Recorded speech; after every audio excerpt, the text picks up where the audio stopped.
नमस्कार। Awakening India कार्यक्रम में आप सभी का हार्दिक अभिनंदन। इस कार्यक्रम के माध्यम से हम आप तक स्वामी विवेकानंद के जीवन और उनकी शिक्षाओं को पहुंचाते हैं, जानने की कोशिश करते हैं कि स्वामी जी की कही हुई बातें कितनी सार्थक हैं, कितनी प्रासंगिक हैं। स्वामी जी ने कहा था कि यदि मैं सोचूं कि मैं बलशाली हूं तो मुझ में बल है, यदि मैं सोचूं मैं दुर्बल हूं तो मैं दुर्बल हूं, यानी सब कुछ मेरी सोच पर निर्भर करता है। आप क्या सोचते हैं, धर्म क्या है? इंटरफेथ, सर्वधर्म संभाव। आज हम इसी विषय पर बातचीत कर रहे हैं और इस विषय पर ज्यादा जानकारी के साथ हम स्वागत करना चाहेंगे प्रोफेसर देवी प्रसाद त्रिपाठी जी का, जो कि लाल बहादुर शास्त्री विश्वविद्यालय में प्रोफेसर है, ज्योतिष विभाग के अध्यक्ष हैं। बहुत बहुत स्वागत है आपका त्रिपाठी जी। हाँ, नमस्कार। और इससे पहले कि हम त्रिपाठी जी से बातचीत का सिलसिला शुरू करें, आइए एक नजर डालते हैं इस रिपोर्ट पर और जानने की कोशिश करते हैं कि आखिर धर्म है क्या।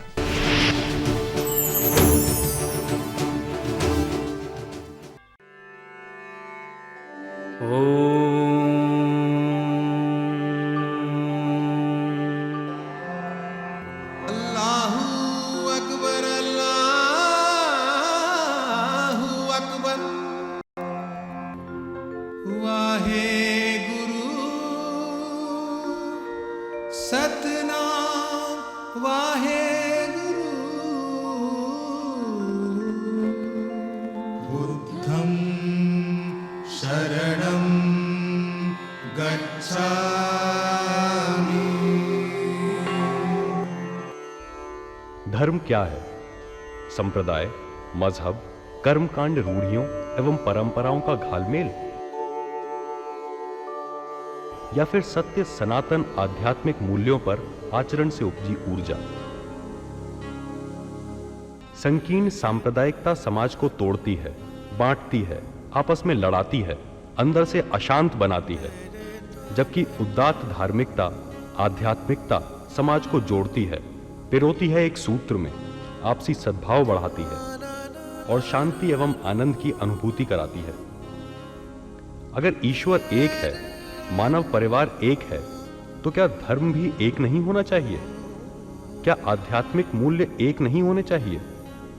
शायद हमारी संकीर्ण सोच ही इन्हें अलग करती है। हमारे सदियों पुराने धर्म ग्रंथ ईश्वर को एक ही रूप में देखते हैं। अव्वल अल्लाह नूर पाया, कुदरत दे सब बंदे, एक नूर ते सब जग उपजया, कौन पले कौन मंदे। एकम सत विप्रा बहुधा वदंती। इस्लाम रब्बुल आलमीन है, न कि रब्बुल मुसलमीन। ईशावास्य इंद सर्व यत किंच जगत्या जगत। सच्चा धर्म सच्चे ईश्वर की उपासना सिखाता है, साथ ही अच्छे समाज का निर्माण भी करता है। धर्म के नाम का इस्तेमाल करके आज समाज को जिस तरह भ्रमित किया जा रहा है, सांप्रदायिक ताकतों को शय दी जा रही है, आपस में मतभेद पैदा किए जा रहे हैं, ये धर्म के नाम पर कई सवाल खड़े करते हैं। क्या धर्म नितांत व्यक्तिगत मामला नहीं होना चाहिए? अगर हां, तो फिर यह धर्म का सार्वजनिकरण, सरकारीकरण क्यों? क्या ईश्वर को पाने के लिए हमें धर्म की जरूरत है? अगर ईश्वर एक है, तो यह धर्म, संप्रदाय और सांप्रदायिकता क्यों? धार्मिक सोच को वैज्ञानिक दृष्टिकोण से देखना कितना जरूरी है? क्या वैज्ञानिक सोच धर्म को एक बदला हुआ रूप दे सकती है, जो सबके लिए मान्य हो?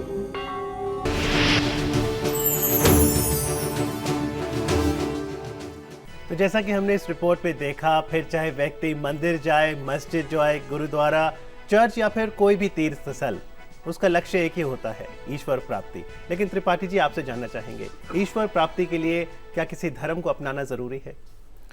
देखिए, ईश्वर प्राप्ति को धर्म तो सभी का एक है, क्योंकि मैं ये बताना चाहता हूँ कि जो धर्म है वो किसी भी पिंड में, किसी भी पदार्थ में उसका शाश्वत गुण होता है जो उसमें है।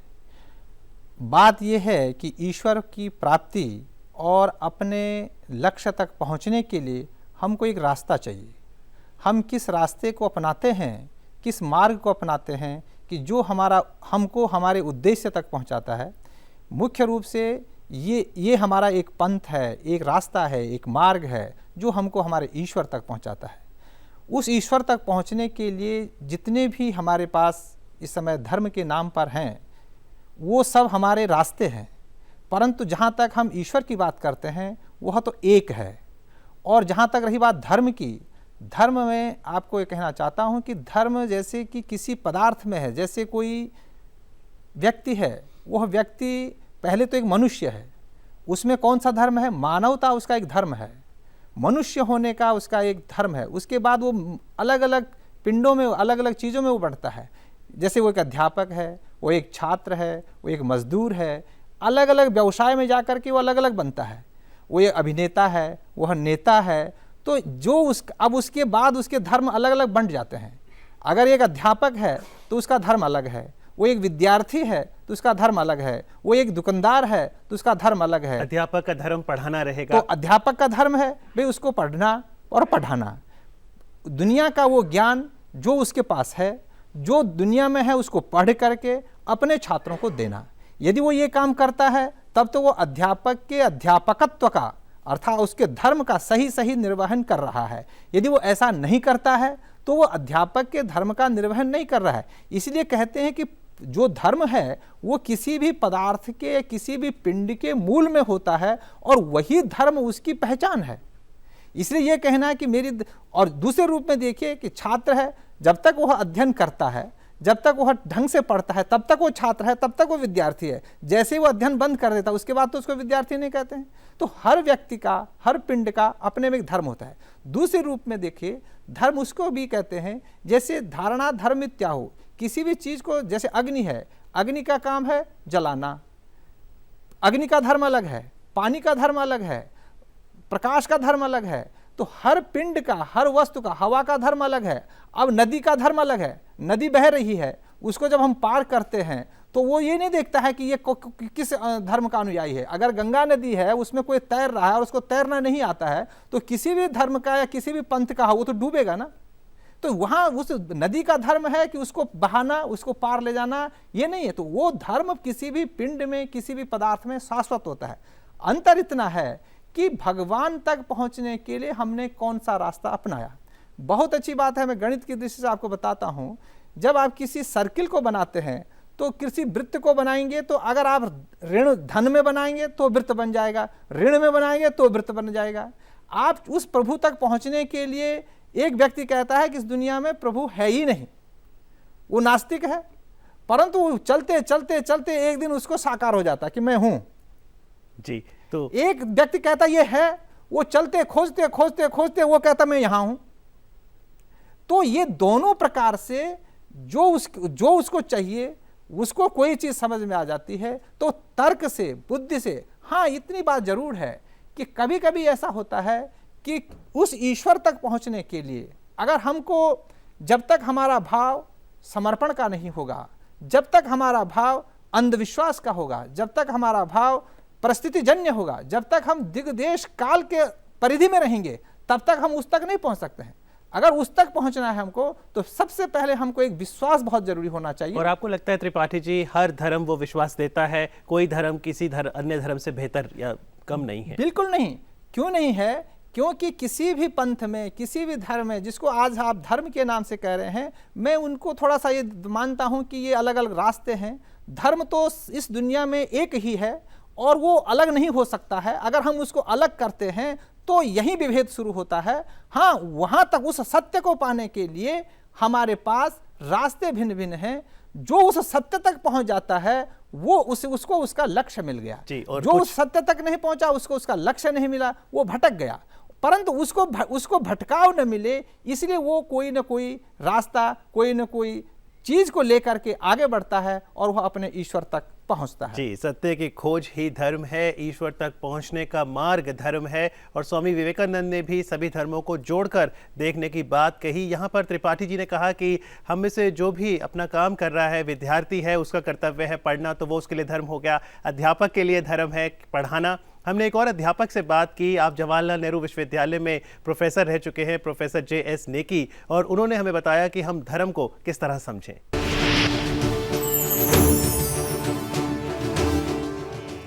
देखो, दो तरह की अप्रोचेज है इंटरफेथ के लिए। एक तो अप्रोच ये है कि हम लोगों को इकट्ठे कर लें और विद्वान धर्म के अलग अलग धर्मों के बुला लें और वो अपने धर्म की बात करें। ये तो अपने घर में भी करते हैं, यहाँ भी करते हैं, कोई फ़र्क नहीं पड़ेगा उससे। लेकिन अगर हम सारे विद्वान इकट्ठे करें और ये सोचने के लिए कि धर्मों को इकट्ठा कैसे किया जा सकता है, तो और बात निकली। फिर हम सोचें कि धर्मों को अलहदा कौन कर रहा है। मसलन रिचुअल्स अलहदा कर रहे हैं, एक धर्म का रिचुअल दूसरे धर्म से नहीं मिलता। फिर अगर धर्म को हम सोच के चलें कि मेरे धर्म ही सबसे अच्छा है और आपका नहीं है, तो मैं आपको कन्वर्ट करता हूँ, ये गलत बात है। कन्वर्शन जब तक रहेगी धर्म एक नहीं हो सकती। ये दूसरी बात है जो तोड़ती है। तीसरी बात लैंग्वेज है। आप और लैंग्वेज बोलते हैं, मैं और लैंग्वेज बोलता हूँ। आप सोचते हैं कि जो मेरी लैंग्वेज में शब्द ये है, इनकी लैंग्वेज में उसका कोई और ही मतलब है। कई बार वही मतलब होता है, पर लैंग्वेज की वजह से हम समझ नहीं सकते। ये तीनों बातें अगर हम समझ लें और इनको हम सोच लें कि ये फालतू है, बाकी जो रह जाएगा धर्मों में वो सबका साझा है, ये यूनिवर्सल फेथ हो सकता है।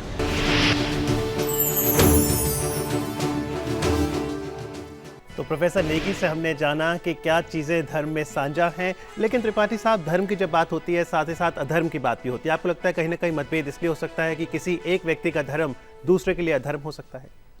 देखिए, धर्म और अधर्म में बिना अधर्म के धर्म समझ में नहीं आएगा और बिना धर्म के अधर्म समझ में नहीं आएगा।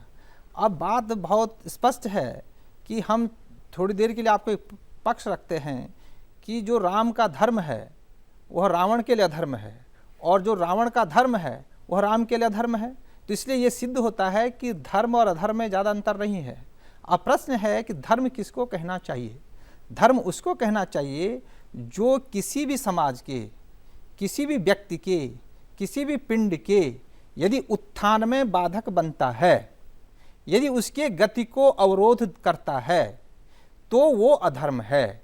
समाज की गति को रोक रहा है, व्यक्ति की गति को रोक रहा है, पिंड की गति को रोक रहा है, उसके अभ्युदय में बाधक है, उसके उत्कर्ष में बाधक है और उसको उसकी मंजिल तक पहुंचने में रोक रहा है, और जिसमें वो अधर्म की बात है। परंतु दूसरी बात से ये कहा कि जो प्रकृति प्रदत्त चीजें हैं, यदि प्रकृति प्रदत्त चीजों को आप सिर्फ अपने उपयोग के लिए, प्रकृति प्रदत्त चीजों को सिर्फ अपने उपभोग के लिए और स्वतः में अगर उसको उपयोग करने की बात करोगे तो वो अधर्म है। यदि आप उसको जो मैं चाहता हूं, जो मुझे अच्छा लगता है वो दूसरे को भी अच्छा लगेगा, जो मुझे बुरा लगता है वह दूसरे को भी बुरा लगेगा, यदि ये भावना हमारे मन में है तो यही धर्म है।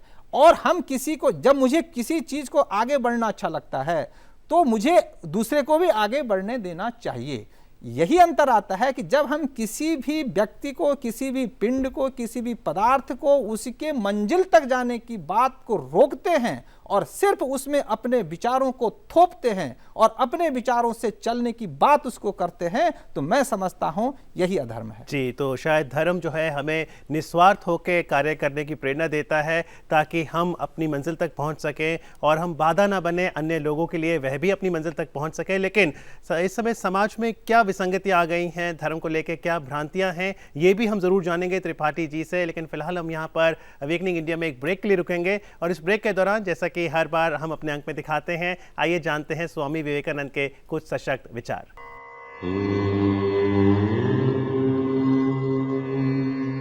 वो क्या है जिसके सहारे मनुष्य खड़ा होता है? वो है बल। बल ही पुण्य है तथा दुर्बलता ही पाप है। उपनिषदों में यदि कोई एक ऐसा शब्द है जो वज्रवेग से आता हुआ अज्ञान राशि की धज्जियां उड़ा देता है, तो वो है अभी ही निर्भयता। दूरदर्शन, एक चैनल, एक भरोसा, एक उम्मीद पेश कर रहा है बेहतरीन क्वालिटी डिजिटल प्लेटफॉर्म पर, जिससे एंटरटेनमेंट का मजा और भी बढ़ जाता है। जी हां, अब आप अपने मोबाइल, टैबलेट्स, कंप्यूटर, कार्स और टीवी सेट्स पर दूरदर्शन के चैनल्स का डिजिटल क्वालिटी में लुत्फ उठा सकते हैं। DVB T2 स्टैंडर्ड के माध्यम से डोंगल, टीवी ट्यूनर और राउटर ई-मार्केट पर कई प्लेटफॉर्म्स पर आसानी से उपलब्ध हैं। DVB T2 के जरिए इस समय दूरदर्शन के 5 चैनलों का प्रसारण किया जा रहा है, जिसमें DD national, DD news, DD Bharati, DD sports, और डीडी किसान या क्षेत्रीय चैनल शामिल हैं। देश के 16 शहरों में ये सुविधा दर्शकों तक पहुंच रही है, जिसमें दिल्ली, लखनऊ, जालंधर, मुंबई, अहमदाबाद, भोपाल, रायपुर, इंदौर, औरंगाबाद, कोलकाता, पटना, रांची, गुवाहाटी, कटक, बेंगलुरु और चेन्नई शामिल हैं। अधिक जानकारी के लिए हमारी वेबसाइट पर लॉगिन करें www.ddindia.gov.in। सरकार की कोशिश, घर घर हो डीडी फ्री डिश। मनोरंजन की दुनिया में धमाल बिना किसी मासिक भुगतान के, बिल्कुल फ्री। फैमिली एंटरटेनमेंट का कंप्लीट पैकेज, जिसमें है 80 TV channels, news views, serials, music, films, sports के साथ साथ मौजूद हैं 40 radio channels. DD free dish, आपके सपनों का डिश।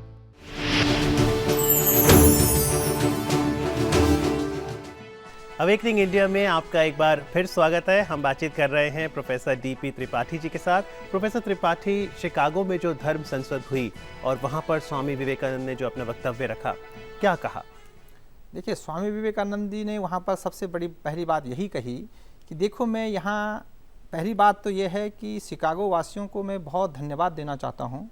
और सबसे पहला संबोधन उन्होंने कहा कि हे अमेरिका के या यहाँ के जो धर्म संसद में आने वाले भाई और बहनों, तो इस बिंदु को ही लेकर के वहाँ के लोगों में बहुत बड़ी बात आई कि ये भाई और बहन बोलने वाला व्यक्ति कोई नया है, एक बात। दूसरी उन्होंने कहा कि देखो, मैं यहाँ जो आया तो आपको एक बहुत बड़ी धन्यवाद इसलिए देना चाहता हूँ कि कम से कम आपको और अमेरिका को यह एक बहुत अच्छा श्रेय जाएगा कि जिसने ये सोचा कि कम से कम इस दुनिया में सारे धर्मों को एक होना चाहिए, सबकी बातें समझनी चाहिए और किसको कैसे उपयोग करना चाहिए, क्या देखना चाहिए। तो एक मंच पर आने का आपने जो ये प्रयास किया, ये सबसे बड़ी अच्छी बात है।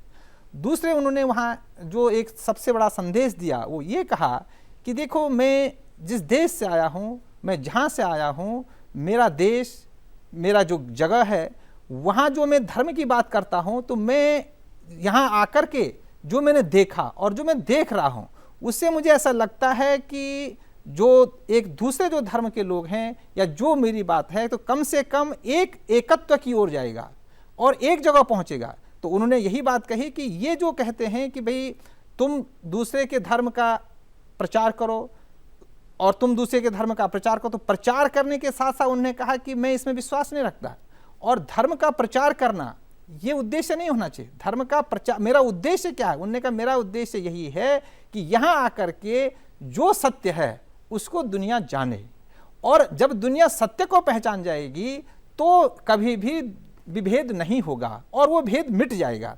इसलिए उन्होंने वहाँ पर सबसे पहले यही कहा कि धर्म कभी भी अलग अलग नहीं करता है। और उन्होंने उसी संसद में कहा था, धर्म संसद में कहा था कि धर्म ऐसे ही हैं जैसे अपने अपने स्रोत से नदियाँ निकलती हैं और निकलने के बाद समुद्र में जाके मिल जाती हैं, उसी प्रकार जैसे केंद्र से होकर के त्रिज्याएँ निकलती हैं और परिधि में पहुंच जाती हैं। पर जब हम किसी भी त्रिज्या को परिधि में देखते हैं तो हर त्रिज्या परिधि पर अलग अलग होती है, पर जब वो सारी की सारी त्रिज्याएं केंद्र में आ जाती हैं तो केंद्र में आकर के एक बिंदु में समाहित हो जाती हैं। तो इस प्रकार का उन्होंने वहाँ जब लोगों के सामने एक संदेश दिया तो लोगों को लगा कि ये कोई बहुत ही दूसरी बात बोल रहे हैं, क्योंकि इस प्रकार का उस समय जो एक देश की और दुनिया की जो धर्म की जो स्थिति थी, उस समय काफ़ी कुछ उहापोह था। लेकिन तब से लेके अब तक किस तरह का बदलाव आया है? आपको लगता है स्वामी जी की जो उस समय कही हुई बातें हैं वो आज भी प्रासंगिक हैं? देखिए, सबसे पहली बात,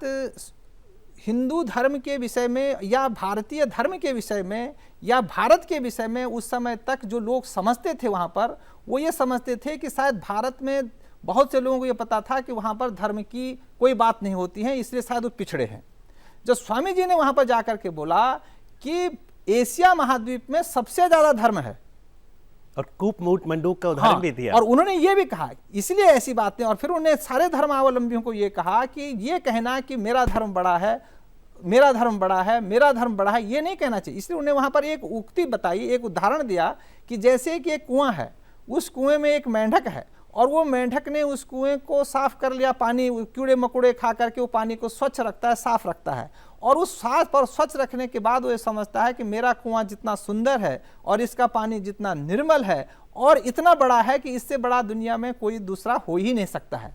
जब ये बात करता है तो एक दिन अचानक कोई समुद्र का मेंढक आकर के वहाँ गिरता है, और गिरने के बाद उसने पूछा कि भाई तुम कहाँ से आए? उसने कहा मैं समुद्र से आया हूँ। तो उसने कहा समुद्र कितना बड़ा है? तो उसने कहा कि भाई समुद्र कहाँ और कहाँ तेरा कुआं, इसमें तो दोनों में बहुत अंतर है, तुलना ही नहीं हो सकती है। उन्होंने कहा नहीं नहीं, फिर भी बताओ, वो कूद करके एक तरह से दूसरी जगह पर जाते हैं, क्या इतना बड़ा है? कि भाई नहीं, इससे कोई तुलना नहीं हो सकती है, समुद्र समुद्र है, कुआं कुआं है, इसकी बात छोड़ो। तो जब वो नहीं मानता, बोले जा जा, तेरा कुआं तेरा समुद्र मेरे कुएं से बड़ा थोड़ी हो सकता है, इसलिए तुम बकवास बंद करो।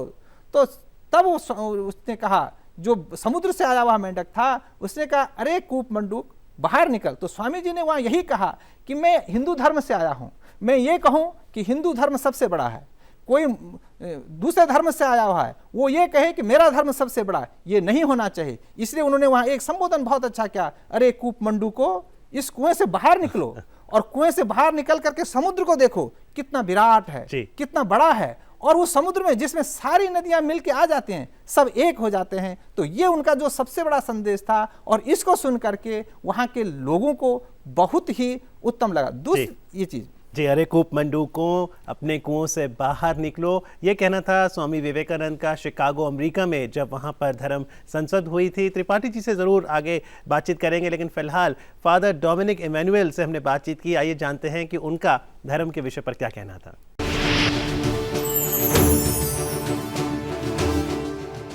देखिए, इसमें कोई दो मत नहीं है कि रिलीजन का बहुत महत्व है, क्योंकि अगर 600 करोड़ पब्लिक है दुनिया में, तो कम से कम इसमें से 500 करोड़ जनता किसी न किसी धर्म में, किसी न किसी भी भगवान में विश्वास करती हैं। और इसलिए अगर हम उन 500 करोड़ के लोगों की तरफ देखें तो हम देखेंगे कि हाँ, धर्म बहुत महत्वपूर्ण है। और अधिकतर लोगों को, अगर ये 500 करोड़ विश्वासी हैं, तो इसमें से कम 495 करोड़ लोगों को ये मार्गदर्शन देता है, सही रास्ते पे चलने के लिए कहता है, शांति देता है। जब वो ईश्वर से प्रार्थना करते हैं तो उनको कृपा मिलती है और कृपा बरसती है उन पर। तो ये सब कुछ रिलीजन के सकारात्मक पहलू हैं। परंतु कुछ लोग जो धर्म को ठीक तरह से नहीं समझते हैं, पर सोचते हैं कि हम समझ गए हैं, और उनकी कुछ पंक्तियों को, विशेषकर धर्म पुस्तकों की कुछ पंक्तियों को लेकर उसी को सब कुछ सच मान लेते हैं और उसी को चलकर आगे बढ़ाते हैं, और धर्म को पूरे अपने उसमें संदर्भ में ना लेकर केवल एक ही चीज़ पर दबाव देते हैं। तो वहाँ पर धर्म की एक गलत समझ होती है, गलत फहमी होती है, और इस वजह से कुछ लोग धर्म को लेकर कुछ गलत रास्ते पर चल बैठते। एक पहलू तो वो है।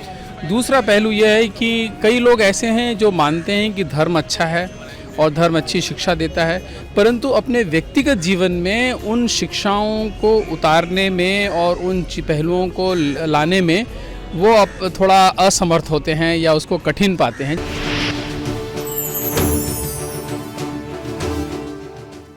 तो फादर डोमिनिक इमैनुअल से हमने जाना कि क्या भ्रांतियां हैं धर्म को लेकर, किस तरह से कई बार त्रिपाठी जी धर्म से अज्ञानता भी फैला देते हैं कुछ लोग।